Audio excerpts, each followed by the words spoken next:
जय हिंद दोस्तों, त्यागी trading tips में आपका स्वागत है। दोस्तों, इस वीडियो के अंदर हम बात करने वाले हैं टोटल 3 से 4 शेयर के बारे में। सबसे पहले हम यहां पर बात करते हैं एक ऐसी कंपनी जिसके Q4 के रिजल्ट आए हैं और प्रॉफिट के अंदर ईयर ऑन ईयर बेसिस पे देखें और क्वार्टरली बेसिस पे देखें तो ज़बरदस्त प्रॉफिट देखने को मिला है, बड़ा ही शानदार, कई गुना।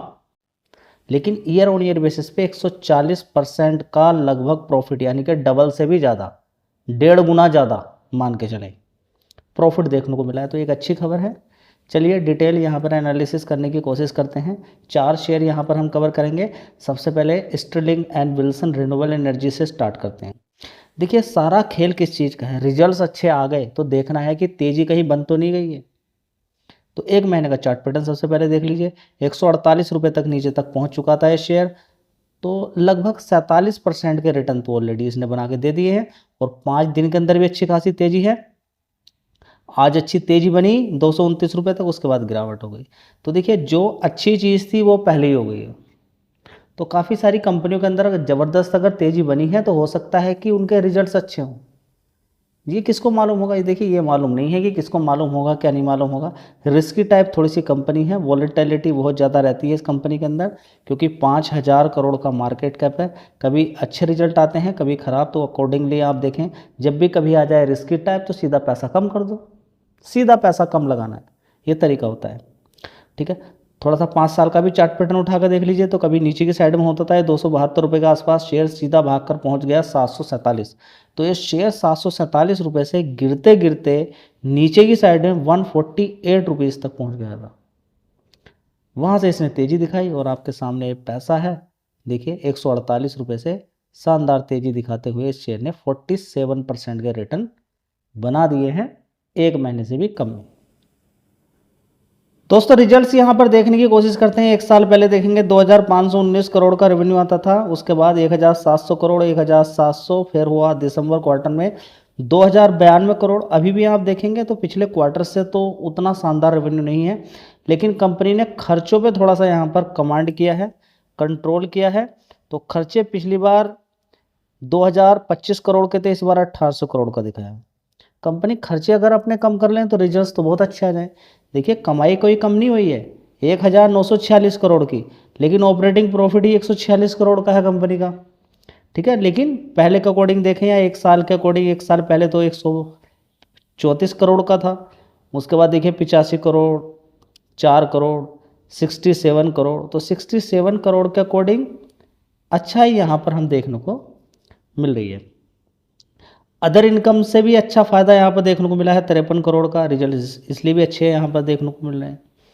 चलिए, तो ओवरऑल मिला के यहाँ पर हम देखेंगे, टैक्स भी यहाँ पर देखिए 65% का था पहले, अभी 8% का दिखाया। तो काफ़ी सारी चीज़ें यहाँ पर देखने को मिली हैं, जिसकी वजह से नेट प्रॉफिट 142 करोड़ का हो गया। चलिए, अच्छी बात यह है कि पहले के जो क्वार्टर्स थे उनसे अच्छा प्रॉफिट यहाँ पर देखने को मिला है, और साथ ही ऑपरेटिंग प्रॉफिट जो पिछले 3 क्वार्टर से ख़राब चल रहा था वो थोड़ा सा अच्छा है। और रेवेन्यू की भी अगर बात करते हैं तो 1,946 करोड़ कोई ख़राब नहीं है, हाँ इससे कम है। अब देखते हैं यहाँ पर ब्रोकर की लिस्ट अलग अलग क्या चीज़ यहाँ पर देखने को मिलती है। कमाल की बात यह है कि इसके अंदर जो इतनी ज़बरदस्त गिरावट देखने को मिली है उसके पीछे का कारण क्या है। अगर आप कारण पूछना चाहते हैं तो देखिए, FIs की होल्डिंग होती थी 14% की, गिरते गिरते कितनी रह गई, 6.96% की, 6.96% की।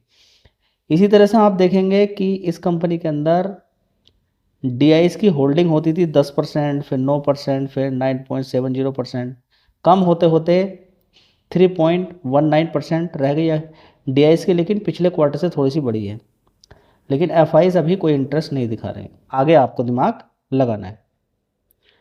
दोस्तों, स्टर्लिंग एंड विल्सन की तरह ही ये कंपनी भी काम करती है solar PV modules and cell manufacturer के अंदर कंपनी काम करती है। MB फोटोवोल्टिक पावर, इस कंपनी के जब Q3 के रिजल्ट आए थे, Q4 के नहीं, Q3 के जब इस कंपनी के रिजल्ट आए थे तब मैंने आपसे कहा था कि इस कंपनी के रिजल्ट्स बढ़िया हैं, लेकिन शेयर वहाँ से अच्छी खासी तेज़ी में एक बार दिखाई, उसके बाद थोड़ी सी गिरावट हो गई। देखिए, तेज़ी के बाद गिरावट, फिर धीरे कभी ऊपर कभी नीचे ऐसे चलता रहा। ठीक है, तो अच्छी खासी इसके अंदर अभी एक महीने के अंदर तेज़ी बन चुकी है, 219 रुपये से ज़बरदस्त इसने तेज़ी दिखाई और ये शेयर पहुंच गया 25% के रिटर्न के बाद ₹275 के आसपास। तो बीच बीच में ऊपर नीचे काफ़ी इसने किया है। तो जब अच्छे रिजल्ट्स इसके पिछली बार देखने को मिले थे, उसके बाद ही मैंने कहा था कि ये कंपनी के रिजल्ट्स बढ़िया हैं। चलिए, अच्छी खासी तेज़ी आपको दिखा दी है। मार्केट कैप भी इसका 18,000 करोड़ का मार्केट कैप है। देख लेते हैं फंडामेंटल किस तरीके के थे पिछली बार, जो कि ऑलरेडी कई बार मैं आपको दिखा चुका हूँ। दोस्तों, अगर आप देखना चाहते हैं इसके मार्च यानी कि Q4 के रिजल्ट कब आएंगे, तो डेट नोट कर लीजिएगा 18 अप्रैल। फिलहाल तेज़ी तो ऑलरेडी बन चुकी है, तो शायद रिजल्ट अच्छे ही आएंगे। देखते हैं क्या होता है। एक साल पहले 528 करोड़ का रेवेन्यू था, उसके बाद 1028 करोड़, 1031 करोड़, 1152 करोड़। शानदार परफॉर्मेंस। ऑपरेटिंग प्रॉफिट भी देख लीजिए, 413 करोड़, पहले 399 था, 250, एक साल पहले 202 करोड़। तो ईयर ऑन ईयर बेसिस पर अगर आप देखें तो कितनी शानदार परफॉर्मेंस, 99 करोड़ से सीधा सीधा 264 करोड़। परफॉर्मेंस में कोई कमी नहीं है। अब आगे देखते हैं कि 28 अप्रैल 2026 को कैसी रिजल्ट्स आते हैं। दोस्तों, अगला शेयर होगा डॉक्टर रेड्डी लेबोरेटरीज। इसके अंदर भी देखेंगे एक महीने के अंदर नीचे की साइड से कोई खास अभी तेजी नहीं बनी है। पिछले एक महीने की अगर बात करते हैं तो देखिए 10% की तेजी मात्र बनी हुई है। तो डॉक्टर रेड्डीज लेबोरेटरीज की अगर बात करते हैं तो यहाँ पर आप देख सकते हैं कि आने वाले टाइम में ये कंपनी भी अच्छा पैसा आपको बना के दे सकती है। शर्त ये कि गिरावटों पर खरीदो, थोड़ा थोड़ा खरीद के लॉन्ग टर्म आपको वेट करना होता है। आज अच्छी खासी तेजी बनी है क्योंकि आज पूरे अक्रॉस पूरे फार्मा सेक्टर के अंदर तेजी बनी है, तो इसके अंदर भी अच्छी तेजी बनी है। कंपनी बढ़िया है, बस गिरावटें ढूंढनी होती है। दोस्तों, अगली कंपनी है प्रामिल फार्मा लिमिटेड। तो इसके अंदर भी 6%, क्योंकि फार्मा सेक्टर के अंदर सभी के अंदर तेजी बनी है। इस कंपनी की अगर बात करते हैं तो ऑपरेटिंग प्रॉफिट वाइज देखें, रेवेन्यू वाइज देखें, सब कुछ ओके, बढ़िया अच्छा खासा परफॉर्मेंस दिखा रही है कंपनी। ठीक है, थोड़ी फ्लैट है, लेकिन कंपनी के अगर डिप्रिसिएशन देखें, ब्याज देखें, सारी चीज़ें काटने के बाद अगर देखें तो पिछले 3 क्वार्टर से लगातार नुकसान पोस्ट कर रही है कंपनी। मार्केट कैप एक बार देख लीजिए, 21,000 करोड़ का मार्केट कैप है। एक महीने के अंदर अच्छी खासी तेजी इसने दिखा दी है। तो किसी को लगता हो कि इतनी बड़ी गिरावट हो गई है लेकिन लॉस मेकिंग कंपनियां नहीं भागेगी, तो आपके अकॉर्डिंग कुछ काम यहाँ पर नहीं होने वाला है। काम होगा बड़े प्लेयर के अकॉर्डिंग। बड़ा प्लेयर जिस शेयर को भगाएगा वो भागेगा, जिसको गिराएगा वो गिरेगा। चलिए दोस्तों, अगली कंपनी है सिप्ला। बड़ी ही शानदार। कभी देखेंगे आप ये कंपनी कितने का शेयर होता था, देखिए कोरोना वायरस के टाइम पे या उससे 2020 में देखिए शेयर कितने का होता था, 443 रुपये का। और इसका हाई अभी देखेंगे 1,675 रुपये, और थोड़ा सा ऊपर चले जाते हैं 1,675 रुपये से गिर के 1,300 रुपये के आसपास ये शेयर कामकाज कर रहा है। पिछले एक महीने में कोई खास तो तेज़ी नहीं है, 1792 रुपये। यहाँ पे देखेंगे 1,000, यहाँ पे आप देख लीजिए भाव 1,192 रुपये से लगभग 11-12% की तेज़ी बनी है।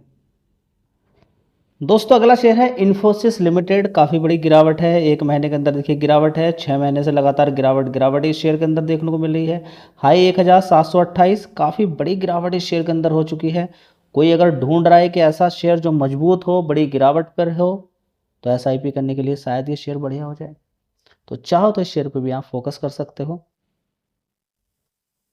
दोस्तों, अगला शेयर का ओला इलेक्ट्रिक मोबिलिटी लिमिटेड। इस शेयर के अंदर क्या करें, देखिए अभी 25 रुपये के आसपास था, ज़बरदस्त वहाँ से इसने तेज़ी दिखाई 20-22 रुपये से, और शानदार तरीके से देखिए कितना मारा है, 40 रुपये 88 पैसे लगभग, 41 रुपये तक ये ऊपर की तरफ मारा है। तो इतना बढ़िया पैसा 70, 75, 80%, 90% तक पैसा इसने बना के दिया है। तो अभी यहाँ पर करेक्शन देखने को मिल रहा है। दूसरी बात, तेज़ी बनी क्यों थी, क्योंकि अच्छी खासी फरवरी में 4,000 स्कूटर्स बिके थे लगभग। उसके बाद अगर देखें तो मार्च में वो पहुंच गया लगभग 10,000, यानी कि 150-200%, 150% से भी ज़्यादा का जंप देखने को मिला। तो इसी की वजह से यहाँ पर अच्छी खासी तेज़ी देखने को मिली है। अब देखते हैं फिर 1 तारीख को पता चलेगा कि अप्रैल की परफॉर्मेंस कैसी रही है, 1 मई को पता चलेगा। तो अगर रिजल्ट्स अच्छे आते हैं, मतलब परफॉर्मेंस बिक्री अगर अच्छी होती है, तो शायद फिर अच्छा सा जंप देखने को मिल जाए, हो सकता है 50 रुपये से पार ही पहुँच जाए। ठीक है, फिलहाल देखिए कंपनी अभी काम कर रही है, जो दिक्कतें परेशानी हैं उन पे सुधार करने की कोशिश कर रही है। कॉम्पिटिटर बड़े ही तगड़े हैं इस कंपनी के, गिरने का नाम नहीं ले रहे हैं। TVS, बजाज ऑटो, एथर एनर्जी लगातार धीरे धीरे ऊपर ही जा रहा, वो तीसरे नंबर पे अपने आप को मेंटेन करके रखा हुआ है। ठीक है, तो ये कुछ शेयर्स थे, ध्यान आप लगा सकते हैं।